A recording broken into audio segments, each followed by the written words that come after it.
Hello guys, आज के lecture में आप सभी का स्वागत है।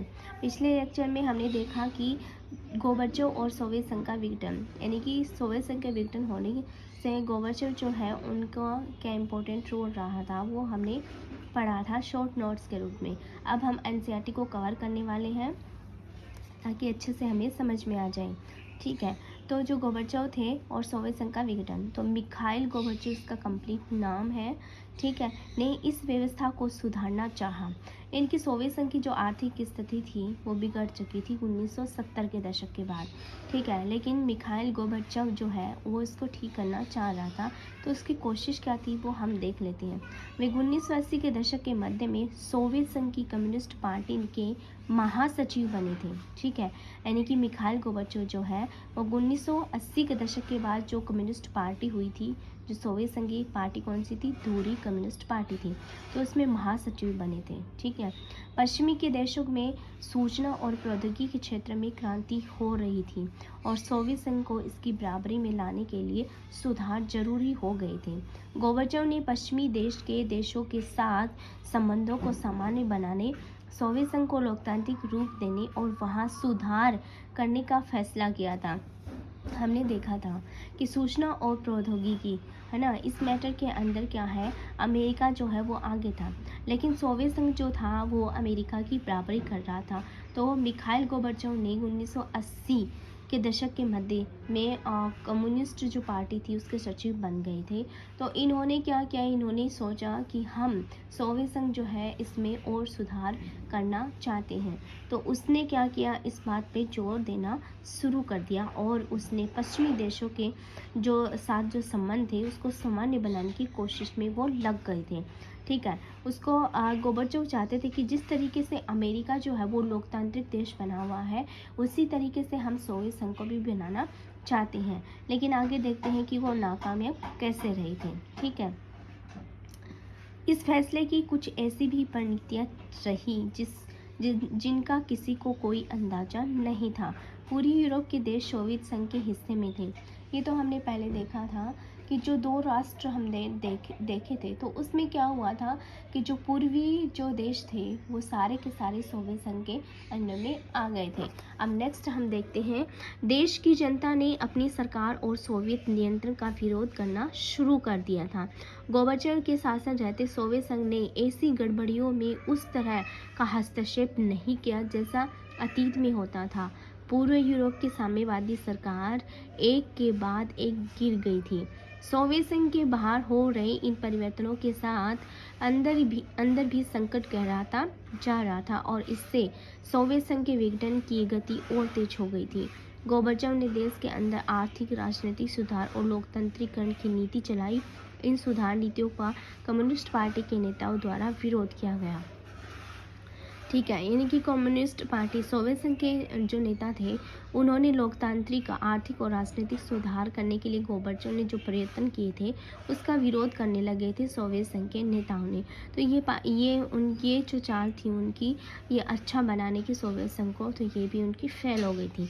1991 में एक तख्तापटल भी हुआ। कम्युनिस्ट पार्टी से जुड़े गर्मपंथियों ने इसे बढ़ावा दिया। तब तक जनता को स्वतंत्रता का स्वाद मिल चुका था और वे कम्युनिस्ट पार्टी के पुरानी रंगत वाले शासन में नहीं जाना चाहते थे।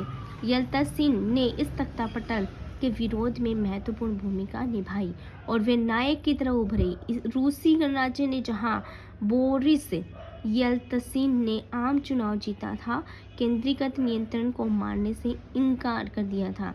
सत्ता मास्को से गणराज्य की तरफ खिसकने लगी थी। ऐसा खासकर सोवियत संघ के उन भागों में हुआ जो ज़्यादातर यूरोपीकृत थे। ठीक है, और अपने को संप्रभु राज्य मानते थे। आश्चर्यजनक और तौर पर मध्य एशियाई गणराज्य ने अपने लिए स्वतंत्रता की मांग नहीं की थी। वे सोवियत संघ के साथ ही रहना पसंद कर रहे थे, है ना, वो रहना चाहते थे। सन 1991 के दिसंबर में यल्तसिन के नेतृत्व में सोवियत संघ के 3 बड़े गणराज्य थे। ठीक है, वो 3 बड़े गणराज्य कौन से थे? रूस, यूक्रेन और बेलारूस ने सोवियत संघ की समाप्ति की घोषणा कर दी थी। मतलब जैसे ही उनको लगा कि सोवियत संघ जो है वो विघटन की कगार पर है, तो इन देशों ने क्या किया था, उसकी संधि से अपने आप को आज़ाद करने के लिए क्या कर दिया था, घोषणा कर दी थी। तो सबसे पहले देश कौन से थे सोवियत संघ की समाप्ति की घोषणा करने वाले? रूस, यूक्रेन और बेलारूस।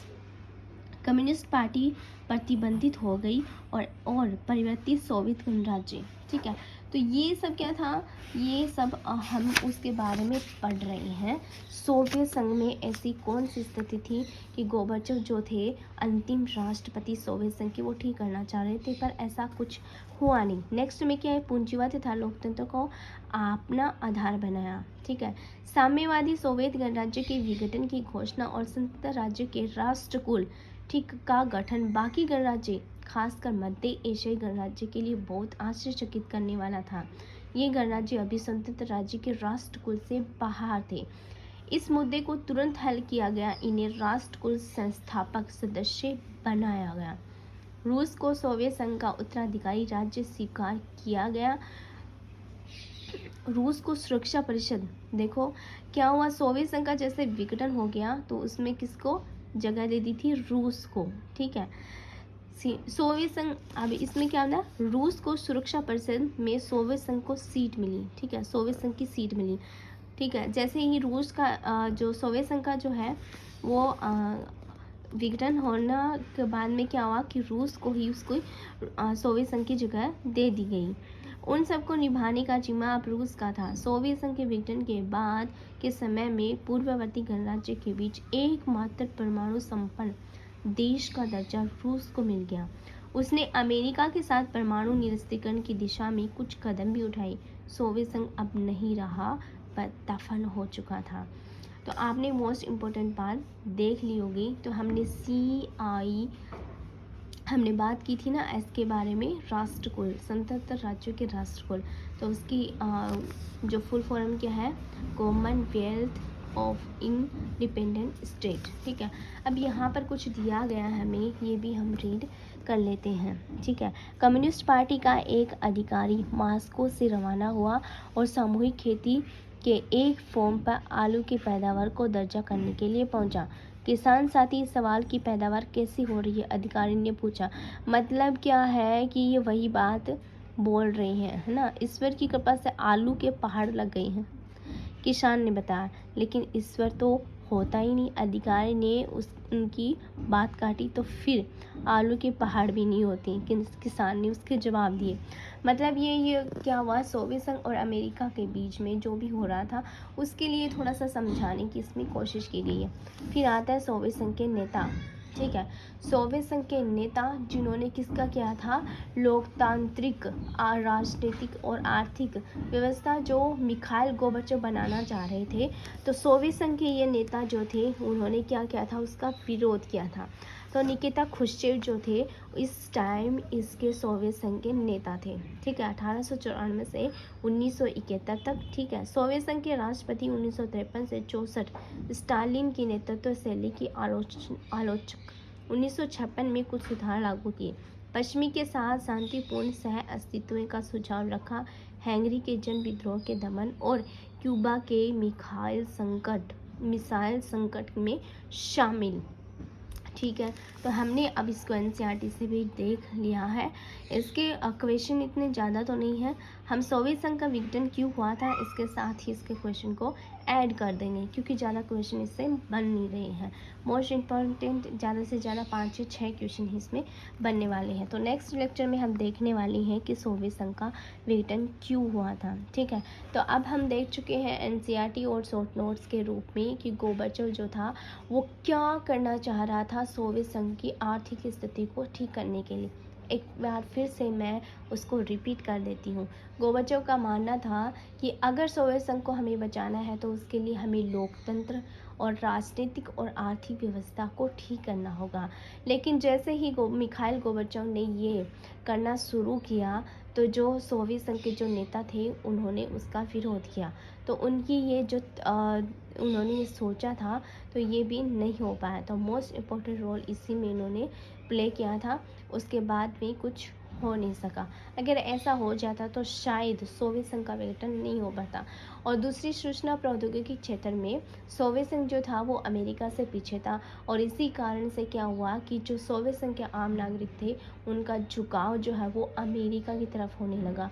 और हम ये बात भी जानते हैं कि जो सोवियत संघ जो है वो हमेशा से ही अमेरिका के विरोधी रहा है। ये तो हमारी नॉर्मल लाइफ में भी होता है। जैसे हमारे साथ में कोई भी दो बंदे हैं, जिनमें से एक बंदा अच्छा काम करता है तो दूसरा जो नहीं कर पा रहा है वो हमेशा उसके विरोध में खड़ा होगा।